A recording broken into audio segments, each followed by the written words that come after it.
Hello and welcome back to the Dugout podcast. I'm your host Alexander Cruikshanks, and we're back for another in-person podcast. It's worked out quite well. We can do it at the university again.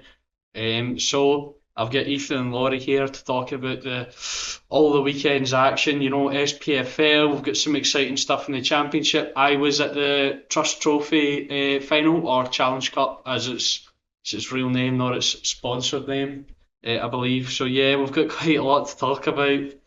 Mine and Laurie's teams were involved in fairly exciting games at the weekend. I'm a bit happier than Laurie.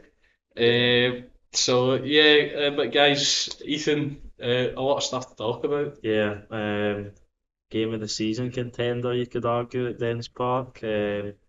Laurie's Kilmarnock going through a really tough time at the moment. Celtic back to winning ways, and then Aberdeen, Dundee United, and Hibs getting big wins in their pursuit for third place. And obviously the stories at the Championship as well. Yeah, Laurie, I think we'll just dive in and let you take the floor. Kilmarnock losing 5-1. I nearly said Kilmarnock 5, that would have been the dream for you there, but yeah, Kilmarnock losing 5-1 to St Mirren. And if it weren't for a Cyril Dessers last gasp winner, you would have been really in trouble. Yeah, absolutely. So, of course, Kilmarnock typically have a very good record against St Mirren to the point where St Mirren fans were saying to me, shout out to Ryan Niven here, listen to the podcast, enjoy your 3 points, Laurie, blah, blah, blah. And that's despite Kelly really struggling. I had no confidence going into the game, but at no point did I think that we were going to go and lose 5-1. I mean, St Mirren, to be clear, were much, much better than us.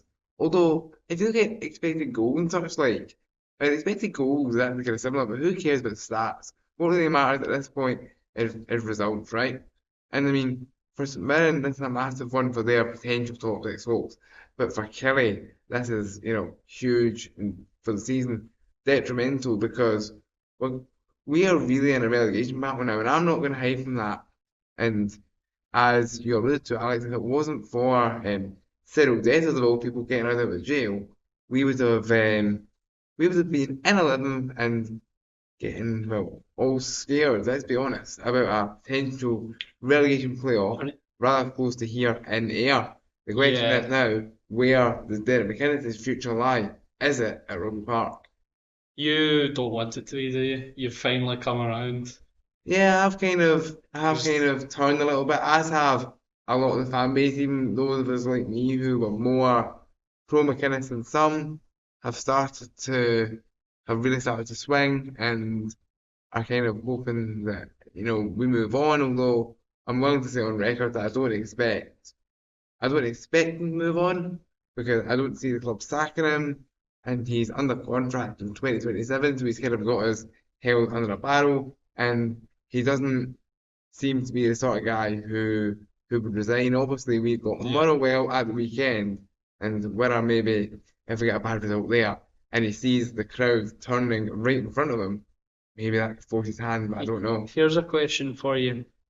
If you did get rid of him, what would be the point in that? Do you think you would get someone? Do you think someone could save you in this time? And if you did get rid of him and you went down anyway, wouldn't you rather have him in the championship?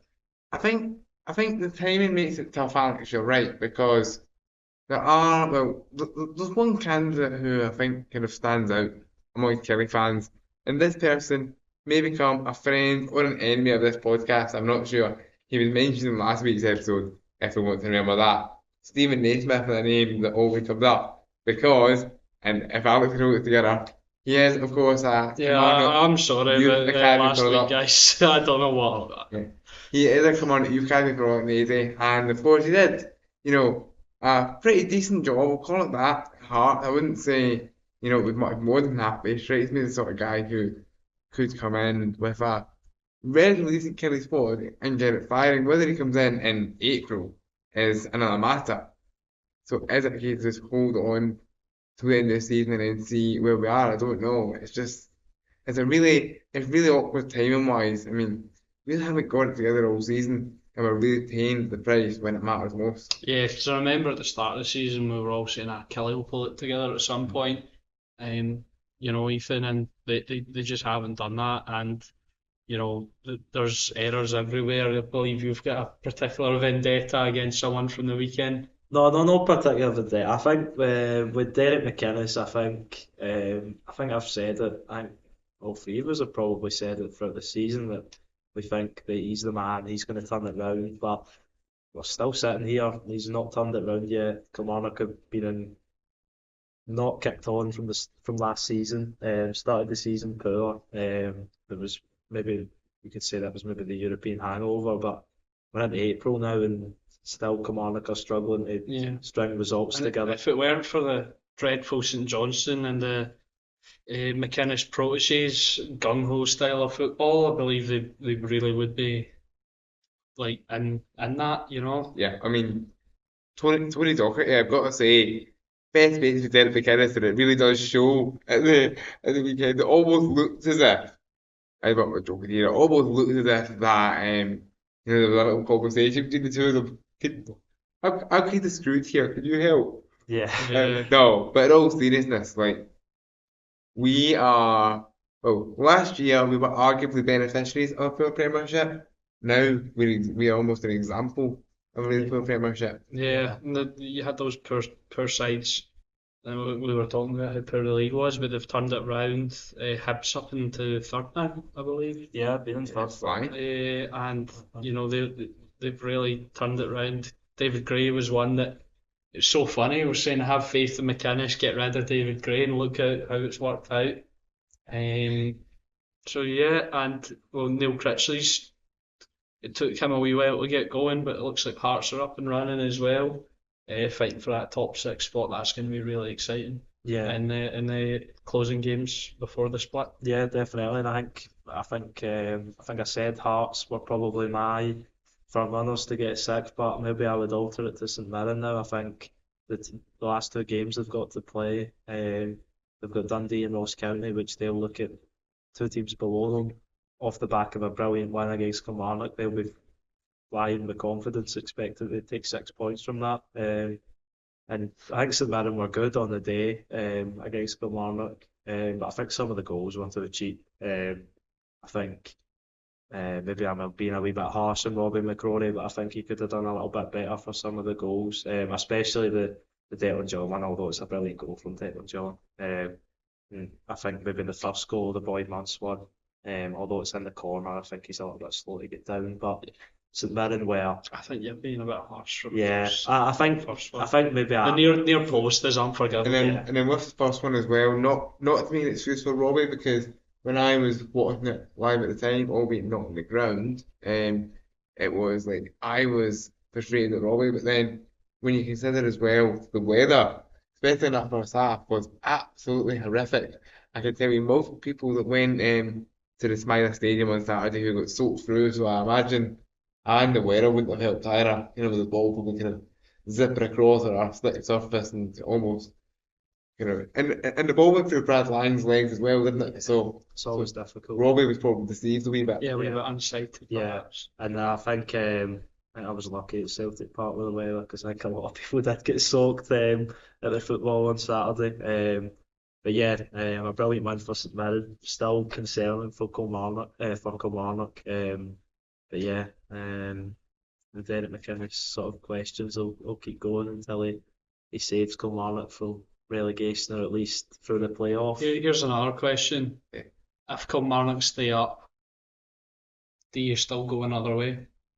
I think we do. Like he's just run his courses, Yeah. become stale. I think Much like another former Kilmarnock manager. well, potentially, and I'm not. I mean, let's not compare McInnes and Clark, albeit about this time last year, that was a conversation among Kilmarnock fans about who was actually the better Kilmarnock manager. Was it Derek McInnes or was it Steve Clark? I was saying I would quite comfortably at SC, from the Kilmarnock front. But yeah, I think next season, I think either way we start afresh, even if that is a difficult decision for the board, because well, I mean, with being on the contract for another 2 years, it's maybe tough for us financially though, but I think it is maybe time just for some fresh ideas. Yeah. Yeah. Sometimes that's just the way it goes, and Yeah. you need a change after a while. Yeah. I think we've seen that. We've seen that. Well, biggest example this season in football was probably Pep Guardiola. Yeah, possibly. Yeah. It's not always going to be perfect, and you can't maintain success forever, unless you're Sir Alex Ferguson, maybe Yeah. at Man United. But Even he had his yeah, moments. he did. But yeah, I think Derek McInnes has done a great job at Kilmarnock. But I think this season it's been difficult, and you can understand why the fans are starting to get on his back a little bit, because the sort of narrative that he's going to turn it around, he's sort of too good a manager for Kilmarnock to let go. I think you could fairly say that that's not the case based off this season. Can I ask you something? Are the Kilmarnock fans, this has never really occurred to me before, are they perhaps getting a bit sick of that narrative from the media saying, he's too good? Is there a lot of them kind of going like, oh, we're the ones that are watching this Absolutely. nonsense every week? Listen, don't tell us what kind of manager we've got, you know? Yeah, as a fan base, you're right, Alex. You've hit the nail on the head there. We are sick of that because Derek McInnes by many is seen as a wee bit of media darling, that way to put it maybe, where Kelly fans would often critique McInnes for doing things like going on TNT Sport as a pundit or whatever, and I personally wouldn't. But sometimes the media give him a little bit of an easy ride and let him talk, maybe overly analytically about the game without really being too self-critical, which almost reinforces the narrative of this guy's too good a manager and he's untouchable. So I think, yes, Kelly fans have gone a bit sick of that. And also, we approach Derek McInnes' press conferences with a bit of dread now as fans. We go, almost what nonsense is he going to spout now? And I mean, I've got to say, the one of Is it them becoming a great. Clement situation where you're dreading press conferences? Because he wasn't the best. he was a car crash in the press, I mean, talking about 28 shots when we lost to Queen's Park.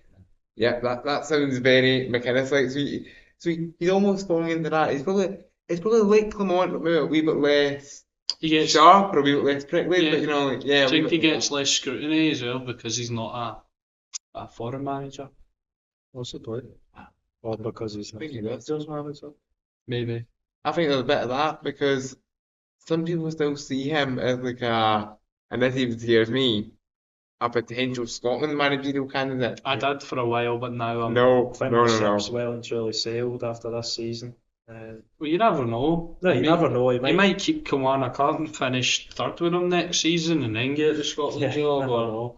Never uh, know. But I think we've, in talking about Scotland, we went with someone who ended a Kilmarnock tenure very successfully, and he's had a successful stint in Scotland, but as we've just spoke about, it's started to go a somewhat little bit. successful. Yeah, somewhat successful, although it's started to go a little bit stale, you could say. So I don't think hiring someone who's ended their Kilmarnock stint poorly, you'd say, would be. But yeah, he has shown in the past why he's a really good manager and why he'll stick around the Scottish game even if it doesn't work out for him at Kilmarnock. And well, we'll move on to the other 3 o'clock games from Saturday. We'll go to Parkhead where Celtic pretty handily brushed off Hearts 3-0. Sinisalo, I think it was at his first Premiership start after Casper Schmeichel suffered a shoulder injury while on international duty. What did you make of the game? Was it just pretty standard? It seems to have become you said standard except for Rangers games. Yeah, pretty much. Hearts started the game well. I think they started a little bit better of the two. They were pressing the game really high, testing Sinisalo. He's obviously not as good at with his feet as Schmeichel, so he was going long a few times, which I don't mind. I'd rather he goes long than kicks it to Jack Butland's some of his long kicks are just absolutely dire. Yeah. Well, Sinisalo, he was kind of looking for the wingers, or it wasn't too bad, but yeah, and then Celtic, Hearts pressing Celtic, Schlupp plays a great ball into McGregor to break the press. McGregor plays through to Maeda, who finishes his brilliantly, one-on-one with Gordon, and that kind of started it off for Celtic. Then all three of Celtic's front three combined, Kuhn found Maeda, whose little flick-on header nearly beat Gordon, but it hit off the post, but Gordon had already dived for it and left shorter with an easy finish, and then Maeda pretty much wrapped up the game before half time. Good move again, Kuhn down the right, and he put it on a plate. Maeda converted for his 30th goal of the season, which I think probably shows how good he's been this season, this year It's especially. 4 off of Kyogo's Yep. all-time season tally. So he's guaranteed to hit that pretty much, Ethan. Like, Well, you never know. You never know, but yeah, I mean, He's just looking, imagine it's that. looking likely. Yeah. Unless he drops off a cliff or he breaks his leg getting out of the shower or something. Yeah. He should be all right. He's got that's his 30th goal of the season. He's got 12 and 14 in 2025. And it begs the question: do you think he could get 40 goals this season? Perhaps. it's winning all out now. It's difficult. I think he's got 9 games left. Would that be? If Celtic obviously beat St Johnstone in the semi-final. 12 and 14 in 25. Yeah. So It's he's pretty good. He needs to Yeah. up it a little bit. Um, But yeah, I think he's obviously in the form of his life, and I think he's the clear candidate for probably player of the season in the Premiership this season. But yeah, I think Celtic kind of standard. Not really much to talk about, just back to business after obviously the Derby disappointment. But the only other kind of notable things was McGregor was back in. I think you noticed the difference. I thought he played pretty well. Jeffrey Sharp started again, and Brendan Rodgers said that Greg Taylor would be more likely leaving than staying. so And he's gone then. yeah, probably looks like it. And then the other one was Mike Nawrocki was handed another start after, as we spoke on here, he was one of the better players against Rangers, you could say. But apart from that, not really much else to talk about. James Forrest and Paulo Bernardo back from a little stints out. James Forrest still looking for his first goal this season, and that would be 16 consecutive seasons he'd score for Celtic, which would be Talk a about remarkable achievement. longevity. Yeah. He needs to get that goal, even if it's, he's on the park and Arnie Engels comes off a penalty or something. He's one of these players. You just need to get that Yeah, goal. you just need to get him a goal, yeah. Hopefully he gets it, because it's obviously been a great servant to Celtic. For Hearts, I don't think we played terribly. We're just kind of outdone mostly in the transition.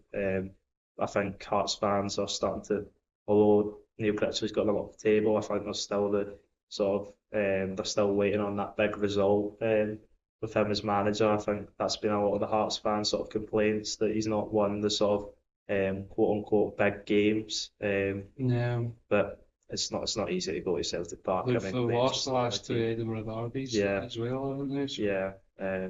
So yeah, you can see why they're disappointed, but they've got to focus on getting in the top 6, because their next 2 games were Dundee United at home and then Motherwell away, so not very easy. And you would imagine they need 6 points with the team sort of pressing right behind them. yeah, especially Motherwell or so. Yeah, Motherwell as well. Motherwell and St Mirren are point behind, so yeah, still got a lot to do before they can even look at those European spots.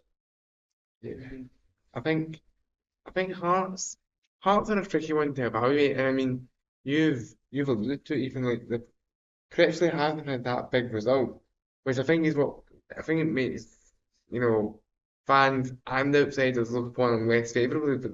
But the guy's actually done really quite well, I thought. I mean, and even some of the recruitment from January has been quite impressive as well. So he's one of these coaches and managers who looks like when he had a pre-season under his belt, he could actually, Hearts could be, a force to be reckoned with again. Obviously, Hearts fans have, ambitions of much higher than scraping into the top 6. They're wanting 3rd, 4th Europe every single season. Whether they get that, the likes of Aberdeen or even their city rivals Hibs might have something to say about that. But like, Hearts are a side with big expectations, and meeting them isn't as easy as it may look. Everyone at the start of this season had Stephen Naismith's Hearts side pretty nailed on for third. Yeah. I mean, I'm quite sure we all did in the predictions, and it just I hasn't can't really. remember the team, but Or yeah, Aberdeen it was definitely a I think fair I had point. Aberdeen It was definitely a as fair well. point to make, Fair though. enough. I think with Hearts, I think Hearts were maybe guilty of slightly the same as Kilmarnock. I think they rested their laurels a bit in the summer transfer window, didn't really strengthen enough. Where others like maybe Aberdeen, they obviously got in Jimmy Tilleen, which was a bigger Well, risk than any players. But I don't know if Hearts didn't strengthen enough. I just think their signings haven't yeah, worked out because I'm pretty sure we all talked Yeah, about yeah, how good the Hearts the summer recruitment was Yeah. pretty window was. impressive looking actually. I think it's Penrice has worked out. yeah, Penrith He was free, wasn't he? Yeah, free. Gandanda was free. hasn't worked It hasn't worked out at all. No, Blair Spittle has been okay. Yeah, hit or miss. So I think they're just the Shanklin drop off as well. You've got to obviously look at that. yeah, He's got a handful of goals this season compared to what the 30 probably is became accustomed to scoring. So yeah, but they've obviously got Elwood Kabangu, who's obviously helped with the workload. off a tad recently. Yeah, dropped off a tad recently. And then James Wilson as well. He didn't have his best game at the weekend. No, Got he's- booked at half he's only time, just 18. He's only just 18, so that's going to happen. But he's still an exciting talent. But yeah, I think Hearts. The It's future in of their the hand. Scotland national team. Yeah, it's in Hearts' hands. Wilson, Dolt, Lennon Miller, the whole, Yeah. whole crew. Yeah, it's looking bright, and it's David in. Watson? Question mark. I mean, the question mark, there's very much a question mark there. I mean, again, it's probably the last thing I'll say on McInnes, right? A lot of it probably goes back to him a wee bit because David Watson has been put on the bench. You know, a lot of you guys have probably spotted this as well. And whenever he comes on, he does fine. There's a matter of what's he got to do? I mean- what's he got to do to get in front of that left back playing in the middle? Yeah, good question. But yeah, we'll move on Yep. to Aberdeen. 4-1 victory over the Steelmen. And yeah, two of the sides chasing top six. Heavy defeats presented the opportunity for St Mirren to dish out a heavy defeat of their own. Sorry, Laurie. To sort of make that tighter. Aberdeen perhaps still trying to get that third position. Yeah, Um, still on the run. yeah, and it looks like they've perhaps gained back a little bit of form after their tremendous start and then dreadful run, and then recently they've kind of been meh. Hit or miss. Yeah, I think Aberdeen, especially the fans, will just want to sort of get third place so they can forget about the terrible part of the season. Because if they get third place in the end, then it really doesn't matter, does it? Mm. I mean, okay, you could maybe argue maybe they could have went with Celtic and Rangers a wee bit longer, but I think if we're being realistic, I think we all wanted them to sort of stick up there for the duration of the season, but I think it was always going to happen. No one expected them to drop off as much as they did, mind you. But yeah, I think obviously Kevin Nisbet's been scoring pretty well recently after his call up as well. He's obviously confident. He took his 2 goals well. One was a little bit lucky with deflection.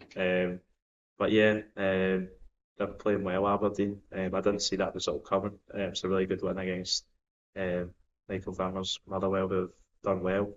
He's only lost once before that game since becoming in charge. So yeah, I think it's a massive win for Aberdeen. Says that they're still in the race for third with Hibs and Dundee United, and it's probably going to go right to the end. For Motherwell, it's still very much in their hands. I think if they win their 2 games, then they need to hope that St Mirren don't win their 2 games to get top 6. But you never know in this league. It's a crazy old game. Crazy old game. Yeah. But yeah, I didn't see that result coming. I don't know about yous, but I'm sure Aberdeen No. will be delighted with it. Certainly not that, that kind of margin of victory. I didn't see Yeah. coming. Maybe Aberdeen beating Yeah. Motherwell, yeah, but I wasn't expecting 4-1, of course. It can't be forgotten that Motherwell did go 1 up Yeah. as well. Saturday. I mean, Callum Slattery's had some level of form, and of course, he's a guy who I'm going to get. If Motherwell have lost, I'm going to give him a bit of credit because look at the injuries he's had. I think was it an ACL after a bad Yeah. injury anyway. Bad, anyway. I mean, there's a good wee documentary on Motherwell's YouTube where he talks about his kind of recovery from all of that. And I mean, he's a guy who's really obviously, Michael Vimmers came in, kind of clean slate, just back from injury, and he's came in and been Motherwell's star man again. But back to Aberdeen though, they're probably thankful that they are, starting to hit form again-ish, just at the right time, and they may well be able to get them back up into third if we said. But how will Aberdeen fans look back in this season? I think overall it will have to be kind of net positive almost for them. But like that kind of spell in the middle was just as we're all starting to think, well, due to a form from Rangers where they could maybe, just maybe, have split the old firm, they really just fell off cliff. Yeah. And I think Aberdeen have still got potential to make this a really, really good season as well. Third is still in their hands because they've got to play Hibs and Dundee United, so they can overtake them if they win. Scottish Cup. Yeah, of course, they've still got the Scottish Cup as well. It'll be a difficult game against Hearts. Really see that one going either way. Because and you then- going to penalties. Yeah, and then if they go to the cup final, then you never know. Yeah.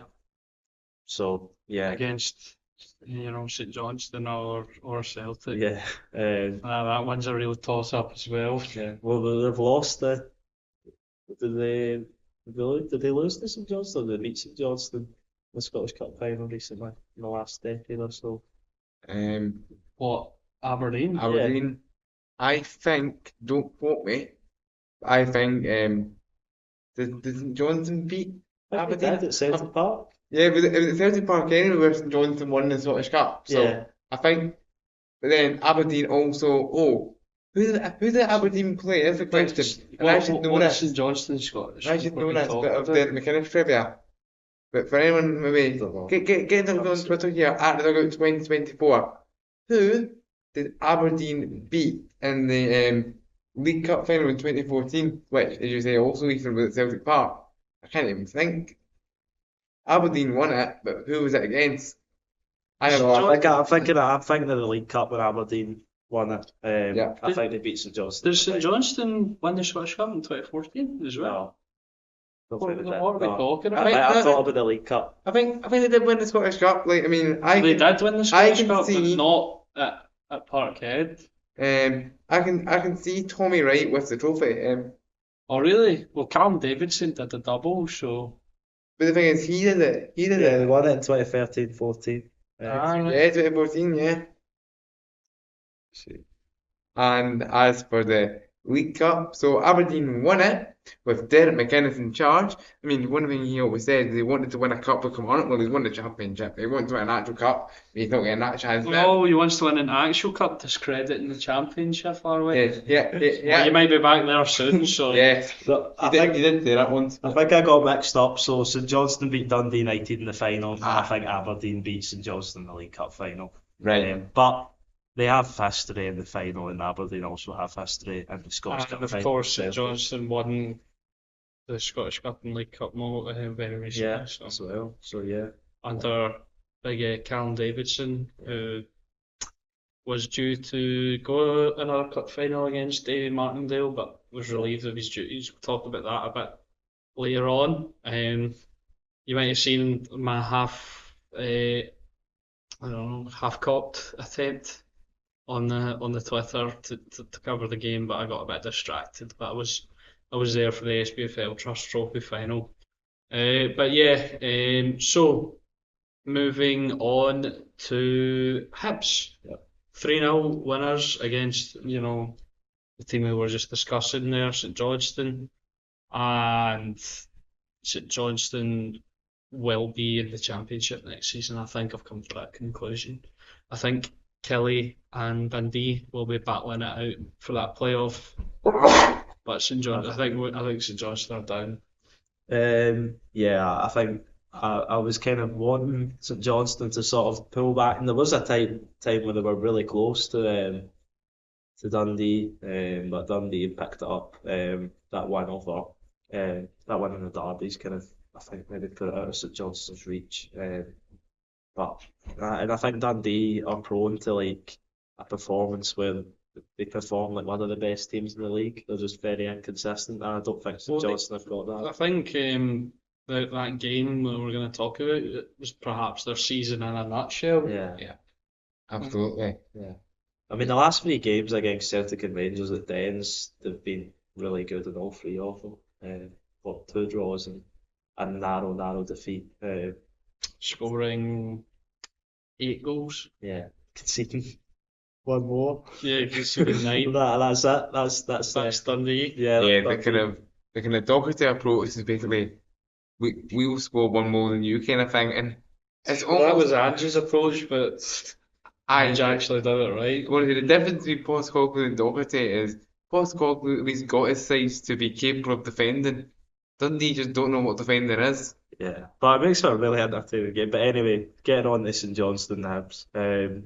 Yeah, I think watching the highlights of this game and looking at the stats, like St Johnstone had 1 shot, but they had 55% possession. And Southampton. yeah, and almost all of the highlights of Hibs attacks were Hibs pressing St Johnstone, just taking the ball off them because St Johnstone were trying to play it from the back. Did the Rangers. But I think there is a sort of, I think this has always been a sort of debate. Would you rather your team sort of play what you would call pretty football and maybe don't get the best results, or play ugly football and get results? Rather than win. Yeah, I think in St Johnson's case right now, you'd rather they get any points they can. So, are you trying to say then you would rather Craig Levein in charge the team of Alcari because they had the ugly football at the start of the season? And to be fair, I saw them win using the ugly football at the start of the season. Yeah. And let me just say now, Yeah, but to be fair, they weren't winning a lot under Craig Levein, were they? No, they weren't winning a lot. No, they weren't. this season, but They had a wee bit of a mini renaissance under Alcari, and then it dropped off again. But yeah, I can't believe how wrong we were at the start of the season. Yeah. St Johnstone have come good. They've got good players, and we were I all don't think saying they have that. got good players, but I don't know. It's just not really. It's never really came together for them. I think if St Johnstone are to be relegated, I think they'll be one of the favourites. I mean, usually the team that gets relegated is one of the favourites, but I would confidently say that they would be one of the favourites for that championship next season. Depending on who they lose, of course, I because don't know. you've got the likes of I feel like they're a team that could go down, lose a few players, and Yeah. just kind of yeah, maybe. drop they to could be a little playoff bit contention. I'm going to say they could turn into a bit like a Partick Thistle. Yeah, possibly. But then again, I was talking about this last night actually, on Scottish Football Forum podcast, shameless plug, with a St Johnstone fan, Danny It's alright, Owens, and Nobody who listens to this hasn't listened to that. fair dues. And I mean, Danny was quite excited about giving Valkyrie a crack at the championship because of his style of football. I think, well, let's just say it'd be good for BBC Scotland on a Friday night. Yeah, Valkyrie. I think I think that was the point I was just going to make. I think if you put St Johnstone in the championship, they'd do a lot better. Trying to play football, the football that he tries to play with the players that he has in comparison to the rest of the league is difficult. You've seen it, as Alex pointed out, with Southampton. Under Martin early in the season, it just didn't work out. He lost his job. Valakari's obviously come in late. Did you say under Martin? Yeah, Russell Martin. Russell Martin. Oh, right. Oh, Yeah. sorry, I was so confused there. And yeah, but I think St Johnstone are going to go down. I think, yeah, unfortunately. But Hibs played well again. That's 15 unbeaten in the league. And beaten in 17 in the Got last. Ibrox next. Sitting unbeaten in 17 in the last 18 games as well. So David Gray's done a brilliant job. Got them up to third. They would never imagined that. We didn't imagine that early in the season.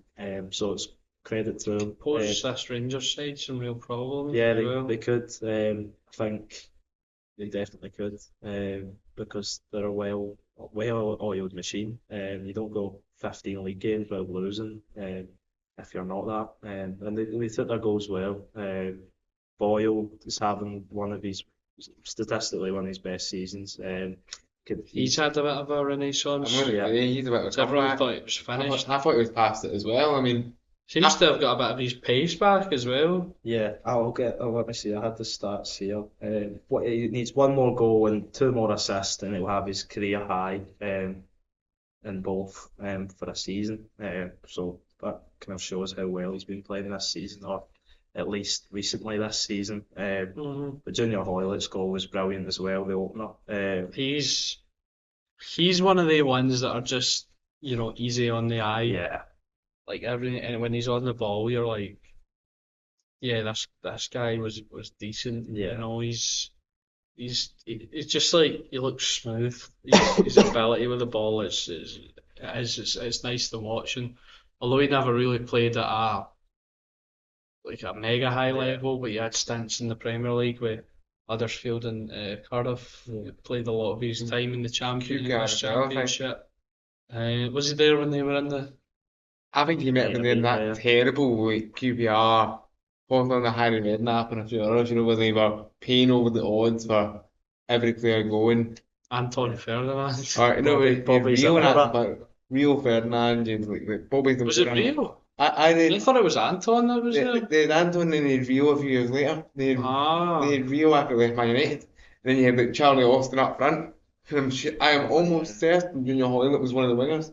Yeah, it probably was. But yeah, I get what you mean. You can sort of tell that he's came from that level, where he's just got that touch of class, and that's what the goal was. Then Kieran Bowie converts the penalty then for a good and dominant and well-deserved win, which will give them confidence going to Ibrox. And They should be confident. if they can get a 2-0 lead, which most teams seem to be getting against Rangers at the moment, they just need to make sure they keep it, because Rangers' resilience and character under Barry Ferguson has been pretty visible for all we see. Yeah. Right, that's a good segue there. Rangers, Junior Hoylett, QPR. But yeah, Rangers winning convincingly 4-3 up at Dens. No, this game had my heart rate going. So Simon Murray gets the opening goal. Too. Yeah, Laurie was for the first time in his life supporting Rangers. But yeah, Simon Murray with a really good finish for the opener. The second goal, Jack Butland with another howler. I saw somebody say he must be betting on himself to concede or something. That's something that you'd be like getting stuck in your Sunday League goalkeeper for doing something like that. That was really bad. The one at Motherwell, the one at Holton Motherwell, a few weeks or months back, and it might be now, was bad, but that one was. That was like 3 or 4 weeks ago, I think. Yeah, I'm just trying. The international break just felt it lasted so long. Yeah, it messes with your time. Yeah. No, but that was so poor. So a header, I think from Shaughnessy. I always get it wrong. I always call him Shaughnessy, but I think it's Shaughnessy. I call him Shaughnessy. See, I think it's debatable. One of these ones, I just ask Irish people how to pronounce the name Sean, and you get about 3 different answers. So. Yeah. So it's Joe, who heads it towards the goal. Butland spills it. Simon Murray's in there. Butland saves that, but then it rebounds back to Joe, who puts it away for 2-0. And by that point, I'm thinking, oh no, not again. We're going to lose to Dundee after we beat Celtic. We're going to drop points to something silly. And it's not really about the points. It's like just about the seeing in the right direction. Yeah, the progress, a bit of pride. We get a goal before half time. Tavernier with a decent cross, and Joe gets his seconder again, putting it into his own net. It was a really good ball, and I think he was unlucky. He was just trying to get in the way of it. Just after the second half, Dessers scores for 2 each, but it's ruled out for offside. Then Tiffany makes it 3-1. By that point, I'm thinking game over. Surely, they can't mess it up. Surely Rangers can't get back into it, because by that point they've been so poor. Red Van Yilmaz with one of the worst performances I think I've ever seen from him. That might be his worst performance. Misplacing passes, playing crosses for deep that are just going out. Somebody said, I think I've seen something earlier said he thought he was playing for the 49ers trying to kick. Yeah, it was going like Post. through where the big post would be. It was terrible, awful performance from the wee man. But yeah, so it's 3-1. Rangers get a goal back through James Tavernier. This was down to the last 15 minutes. I think I had a made at the post or something uh, as well. But Tavernier get really nice finish from him. Lawrence with another long range effort, 3 each, and you're thinking, oh, right, maybe we can nick a goal here. Do the impossible, come back and win. Simon Murray hits the post and he kind of goes down and he comes off the pitch. And he gets subbed for Riley, I think and then Rangers off the back of that go up and score. Long ball up from Aaron Donnelly. He just misjudges the flight of the ball. I think he's unlucky because if he doesn't get it there, it goes to Dessers anyway. He just kind of nods it. Dessers chests it down. Really nice finish. He had 12 attempts in the game. I think I've got to be some sort of record, surely. he had like 2 XG by himself, I think. Yeah, if at first you don't succeed, Yeah, of course, in classic Cyril Dessers fashion, he scored the hardest chance he had in the game, and Rangers win 4-3, and yeah, and then it took a while from the heart rate to go down after that. But yeah, I think it's just character shown again. Yeah, definitely. I'd rather not Yeah. go down like that. I'd rather not go 2-0 and 2-1 than 3-1.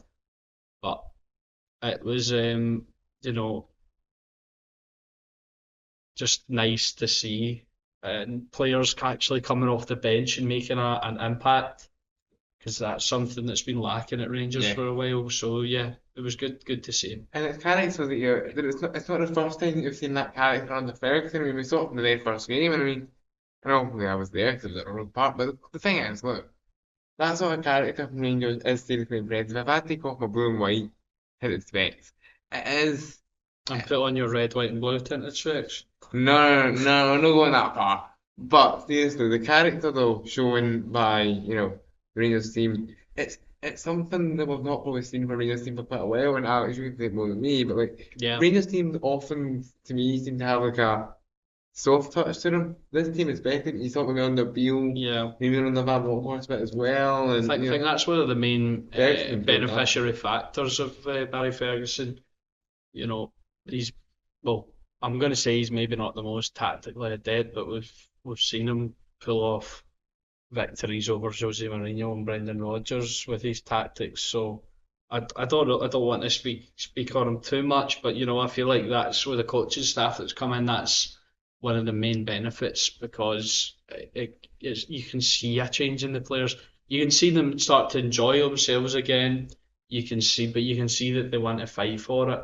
And that's something that has been severely lacking in the Rangers dressing room for a long, long time. Yeah, and I think, was it Jack Butland who was in the presser before the game saying that some players have had to adjust to sort of Barry Ferguson's hairdryer treatment, I think he called it, which you would expect. It's Barry Ferguson, obviously. He doesn't he would take that sort of standard at Rangers as a Rangers legend and captain.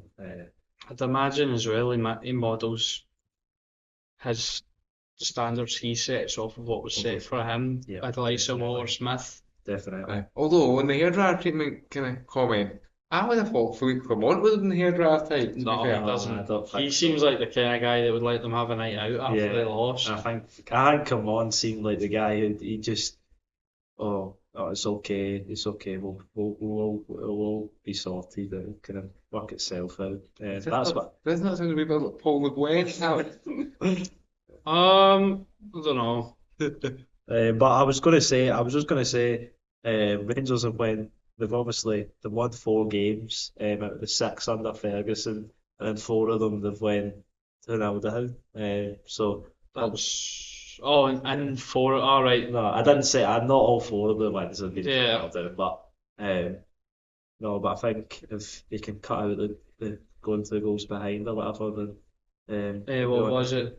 Dundee, Kelly, Fenerbahce, and Yeah. 2-0. All went 2-0 down. Um, 1-2 but those. the game was crazy. I mean, I think what we would say game of the season, maybe. It's definitely up I think there. it's up Definitely up there, there. yeah. Um, I think the Old Firm the other week, well, a yeah, couple of weeks ago, sorry, yeah, was a contender. yeah. This one's definitely up there. The cup final as well. Yeah, yeah, 3 each, then to Yeah. penalties. Rangers involved in a lot of high scoring Yeah. games. Is there any others we can think of?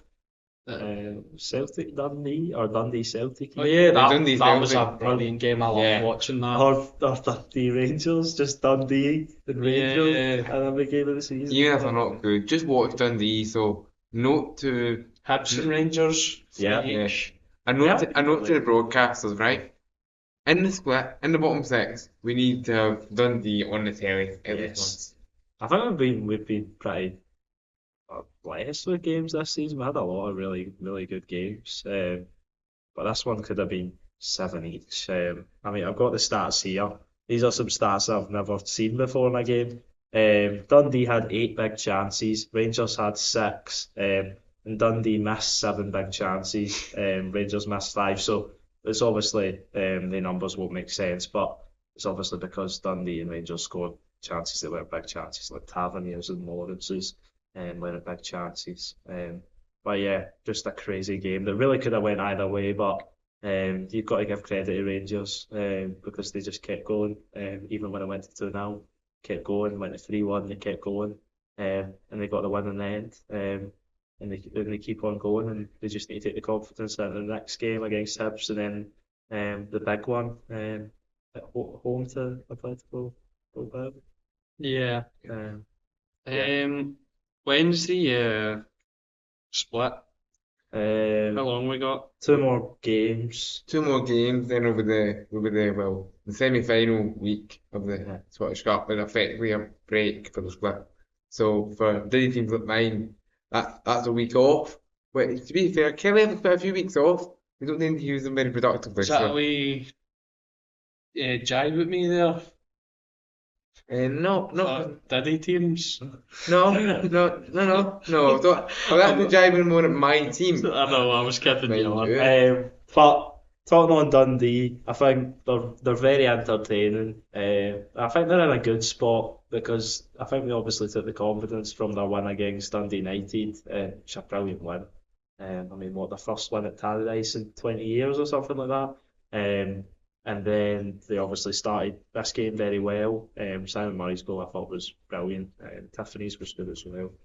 And then they obviously they end up losing the game. But I think they'll take confidence into the last 2 games and then the split. And I think if I had to pick a team that I'd put most confidence in to pick up the most points at St Johnstone, Dundee and Kilmarnock, I think it would have to be Dundee at the moment. Laurie, did you agree with that? I mean, no, seriously, no, it's hard to say. You might see making a puff in the cheeks out there and get a bit annoying, but the reality is, I'm not confident in Kelly picking up points. If you look at our last 2 games before the split, Motherwell at home, Celtic away, the last of which I've already written off, so it's hard to back Kelly to get points. Obviously, we're due to, well, assuming that the fixture computer doesn't totally lose the plot, we're due to play Dundee at Rugby Park. Because we've been at Dens Park about 200 times this season. But like it's one of those where I'm not picking up Kelly. I'm not backing Kelly to get a result at this point. So I think backing Dundee is fair enough. I mean, it goes back to what we alluded to earlier, indeed what one of our uni classmates, friend of the podcast, Kyle Gunn, said earlier. It's Kelly maybe have better defenders than Dundee on paper, especially with Stuart Finlay being back fit. Yeah. But when it comes to the attack, Dundee are miles better. So I think backing Dundee, Ethan, is fair comment. Maybe if you back St Johnstone, I'd maybe argue more. Yeah, I think the Simon Murray goals as well. He's been brilliant signing for Dundee. He'll probably be the difference if they do. Think if they go down, he Definitely. goes again Definitely. to Kilmarnock. I'd Well, take him. Kilmarnock's, I would yeah, take you're him. going to guess that Dundee are going down, Kilmarnock are staying up. So, in what Unless St sense, Johnstone pull off the great escape. yeah, No, but that'd be the great escape to beat all great escapes. yeah, But yeah. would you take him? Would that take Another Simon old, Money? Most teams would. another old striker. Although he does seem to be in better shape than your other old strikers. Yeah, no, but you're right though to point out his age. He is obviously kind of the older kind of profile, yeah. But I would take Simon Money definitely. When he went to Dundee, he was someone that Kelly fans kind of looked at him like he was happy to take him off Ross County's hands and etc. etc.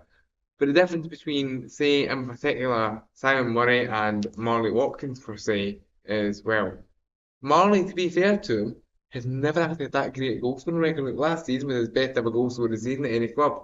So this is roughly like the Marley Robertson type, whereas Simon Murray has always had a very good goal scoring record. So I would happily take a punt And on Murray. he's a menace. He's fit as anything. Mhm. I think most teams in the league would take him. I think maybe not Aberdeen because they've got a lot of strikers at the moment. But I think even like a Hibs would maybe take him or a Hearts. Well, Just take him back. He was at Hibs at one point, Yeah, you know? I know. I don't remember it, I wouldn't be surprised if he went to Hearts. Just completes the but yeah. Well, I going No around every loyalty. club well, in he's the been country.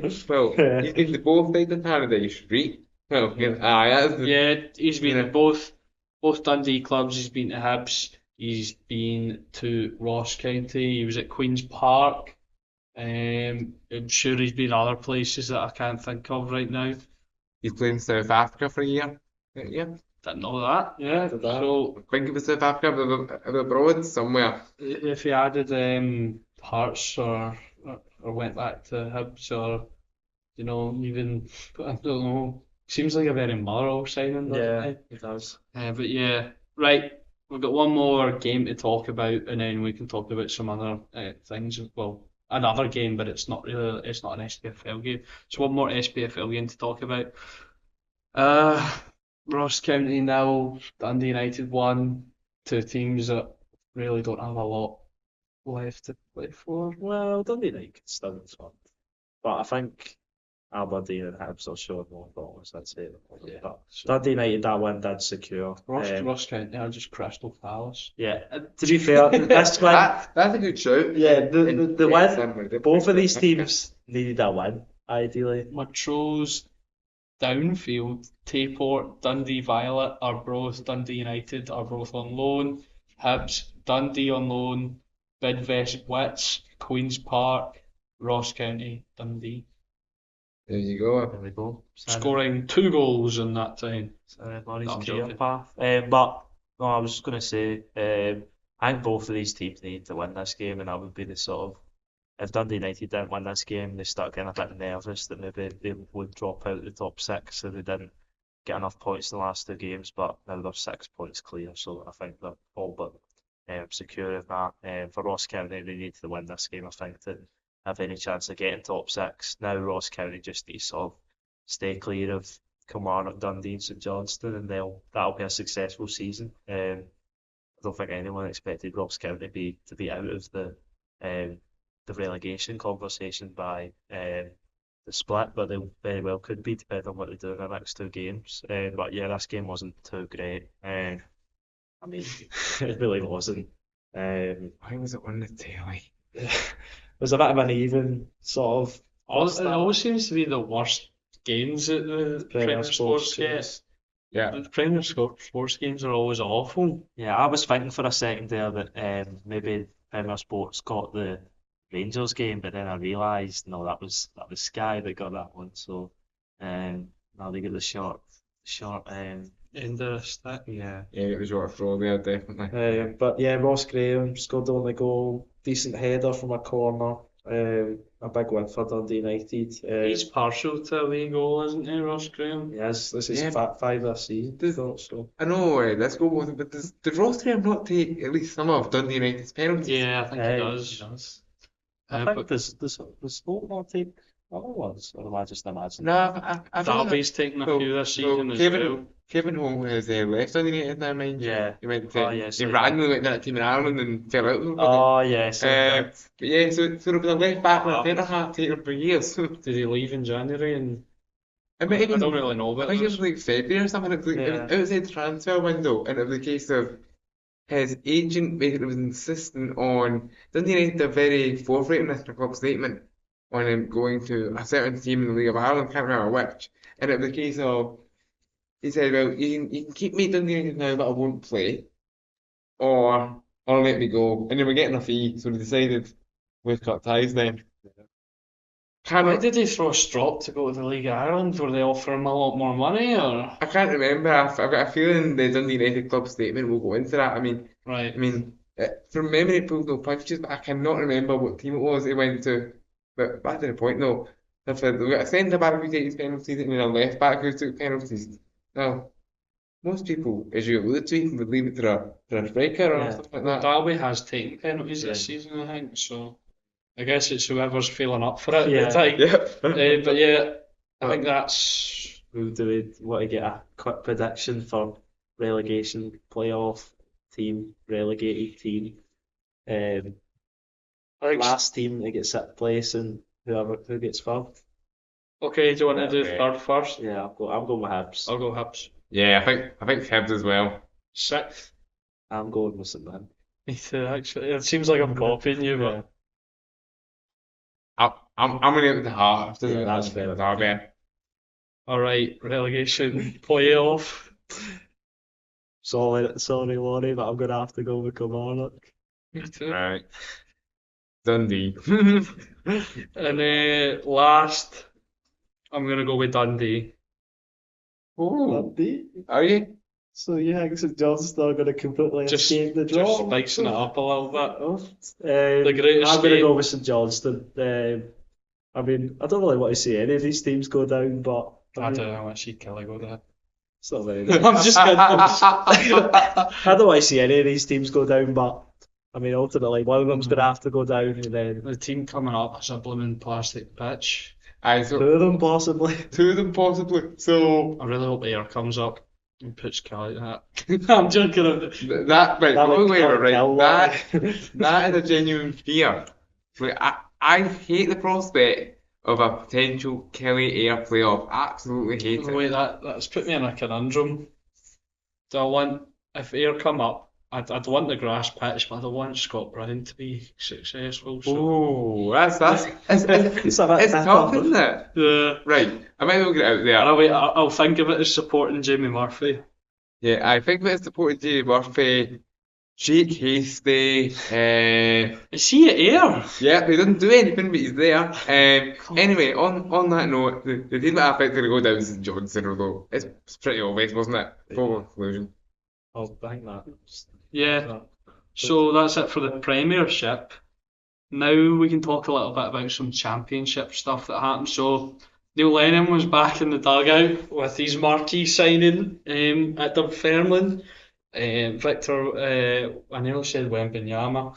Victor Wanyama. I think he's effectively a basketball player at the time. yeah, one of the best saves of the season. Getting a red card in his return to Scottish football and his Dunfermline debut, Neil Lennon losing 3-0 to his protege, you could say, Scott Brown. And yeah, what was Wanyama doing? I think he just slapped and then he He realised. panicked. I think Yeah. to be fair, I think it's natural, isn't it, when you sort of you can see the ball and you can see the player on rushing that you think, oh, there's no VAR here, I'll take a wee swipe at it, maybe I'll get away with it, but he obviously didn't. I think it was a red card. Yeah. And I think it's worrying for Dunfermline because obviously it seems like it's going to be them and your team Alex Hamilton going head to Oh, head well, for Queen's Park might get dragged down. Queen's Go Park. check out article on that UWS newsroom. But yeah, Queen's Park could get dragged in, but I think Airdrie are probably down. But in terms of the top, it's obviously very interesting. I think I've written Falkirk as league winners about 3 times this season, and then the league keeps opening up for other teams to claw back the gap. I think Falkirk now though. Yeah, I think. Yeah, I think But they've they've still got I to think go. they've got it now. Have they got to go to Ayr United? I think. I'm not sure. And I think they still have to play Partick Thistle as well. Yeah. So I mean, it would take a collapse.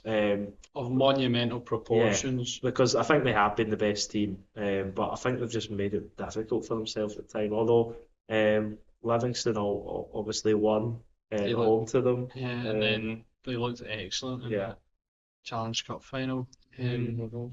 Laurie, before we talk about the Trust Trophy / Challenge Cup final, we'll round it off. Do you want to talk a wee bit about the Lenny Wanyama fiasco? Yeah, because I think it's really interesting. I mean, first of all, the fact that Neil Lennon can attract a 33-year-old Victor Wanyama who's just left the MLS to Imagine going from Montreal to Dunfermline. I I wonder if he would have spoke to Alistair. Think he still has a house in Scotland? I don't think so. I don't know if there's any Maybe he really, really liked it here. Yeah. I don't know if there's any truth to this, but I was watching Sam Noah for Footy Adventures and his wee vlog from Somerset Park, and he spoke to someone who said that apparently QPR, the Queen's Park Rangers, not the Scottish Championship Queen's Park, were looking to sign him earlier in the season, and he told him to take the QPR within the family, and also another thing I picked up in that video from both Wanyama himself and Lennon is that it was Scott Brown, it was actually Scott Brown, Neil Lennon, and Victor Wanyama all have the same birthday, the 5th of June. What? That is so Yeah. strange. That's mental. Incredible. I can't believe I've never. Only you would find that out. Yeah, I as can't well. believe I've not heard of this. But I was going to say, Wanyama had some like he had a bit of a weird career path. We went to Southampton, then he went to Spurs. But funnily enough, he spent more years at Montreal, or more seasons at Montreal than he did for any of the three clubs before Celtic, Southampton, and Spurs. Not in total, obviously, but Really? That baffled me more than the birthday shoot. let me see. I'll just double check that, but I'm pretty sure I seen that earlier, which caught me off guard. I was a wee bit. Oh, that's a bit strange. So yeah, he was at Montreal for 2020, 2021, 2022, 2023, 2024. He was only at Spurs for 4 seasons, Southampton for 3, Celtic for 2. So yeah, and he probably spoke to Alistair Johnston because apparently he was behind Alistair Johnston's move to Celtic because they were obviously at Montreal together. He gave Johnston the sort of tip to go to Celtic. So I wonder if they caught up. But yeah, 1 appearances, 0 goals, 0 assists, disaster. 1 red card. a disastrous start for Wanyama. But yeah, it's gonna be close at the bottom of that championship. But yeah, worrying times for Neil Lennon and Dunfermline, but for Livingston. Yeah, great. Right, so I was at the Trust Trophy final or Challenge Cup final at the weekend. You might have seen on the Twitter, I mentioned it earlier. So yeah, I was there on press access, which was really, really nice. Great seat, great day. In general, Falkirk have a nice stadium. The Livy fans were jumping. I know they get a lot of flack, for having an empty ground most of the time, but I think that's more on the club for getting a stadium that isn't suited to their support base. I think the attendance overall was around 4,000. There wasn't very many Queen's Park fans there. From what I could see, there was the Livy fans making the noise that the ground was jumping, and it was a really, really good game. Robbie Muirhead with the opening goal took it on the volley after he flicked it up and hit it on the spin. Robbie Muirhead loves to score absolute crackers, doesn't score normal goals. I remember when Robbie Muirhead was quite young, when he was still a Kilmarnock youth product, he was nominated for, I don't know if it was the Puskas Award, but it was an award like that for a brilliant goal. When he was like 17, doing like Scotland Youth Wow. Tuesday. That's mental. I'm not saying it was Puskas Award, but it was something like that. The youth cash. Go for Youth Cast. But yeah, and then 2-0, another nice goal, a long ball up to Titi Yengi who nodded it down for Stevie May. then played the 1-2, slotted it past Callum Ferry for 2-0, 2-0 going into the half, was a positive result. Although after the game, we were talking to Dave Martindale in the press, and he was saying he wasn't actually overly happy at halftime with the way it was going. The third goal, I believe this was Andrew Shinnie, with a deflected goal. There's another goal that I'm forgetting about, I'm sure, but let me just pull it up so I can get my. Oh, I think I remember. I know who scores the last one. Brandon scored. Yeah, Brandon. That was Yeah. a That was a screamer. screamer. Brilliant. They're all really good goals. Yeah. So, Yengi. Yeah. Yengi with the third goal. Dunking Callum Ferry, kind of taking it wide and then just lifted it over him. Andrew Shinnie. Well, the fourth goal wasn't a really good goal. It was kind of deflected. And then Jamie Brandon with a 25-yard half volley. He's the captain. Not every fullback do that. No, he was excellent as well. He was their main attacking outlet in the first half. I thought he was in absolutely everywhere, and you could tell he was a leader. Queen's Park, the opening 20 minutes or so were tight. At Queen's Park, really dropped off. I thought they looked like they didn't want it. Yeah. And Callum Ferry and Steve McLean spoke a lot about accountability and character, and they'll need it because that's them on a 7-game losing run, not just winless run, losing run. And you were mentioning there about it'll be between Dunfermline and Hamilton. Yeah. If they're not careful, they'll get dragged right in. I think they're only 4 points ahead. And I just think Dunfermline and Hamilton are also just so poor at the moment. It's going to be, I don't know, both of them pick up 4 points, but they might, and then. Well, Hamlin are partial to a random, I'm going to say really positive result. And Ollie Shaw I'm going to say you've got Ollie Shaw as well, who's it seems to be a natural goal scorer at that level. I mean, you've got a wee thing against Ollie Shaw, Laurie. You keep ripping into the boy. I do, but I was about to give him credit there actually. Alright, okay. I was about to say, and it kind of happened, you were saying about Hamilton pulling off random results. Hamilton do at least have, Ollie Shaw, who has been scoring goals for them despite the team for a season. Dunfermline have potentially new manager bounce, whereas Queen's Park seems to be having the opposite of that under Stephen McLean was part of the old guard anyway. It was Callum Davis number 2, so it's not really that they've had any fresh emphasis really. Is that him nicked his job twice Yep. after he gets sacked? Because he nicked his job up as well. I just can't believe how bad it's. I know Queen's Park were never having like an excellent season, but I can't believe it's just went so poorly since they obviously won Ibrox, like got that brilliant result. It's just seemed like it's going downhill from there. Spoke about 7 defeats on the bounce, no manager. Well, not a manager, but we just sacked Callum Davidson. So yeah, worrying times for them. But I think they will just about have enough to stay up. But yeah, the fans will not be too confident. No, don't think so. But yeah, it was just a little extra inclusion there. I thought because I went to the game, so yeah. But it was a good day, lovely weather for it, nice atmosphere. Treated very well by the people at Falkirk and the SPFL. So yeah, really enjoyed it. So thank you to everyone for watching and listening this week's episode of the Dugout podcast. Thank you to the boys for making time out the day to come in here and record. It's like I said, I think we said the previous time, it's nice to be in person. So yeah, go like and subscribe to the YouTube channel. Go check out the Twitter at the Dugout 2024. Thank you and goodbye.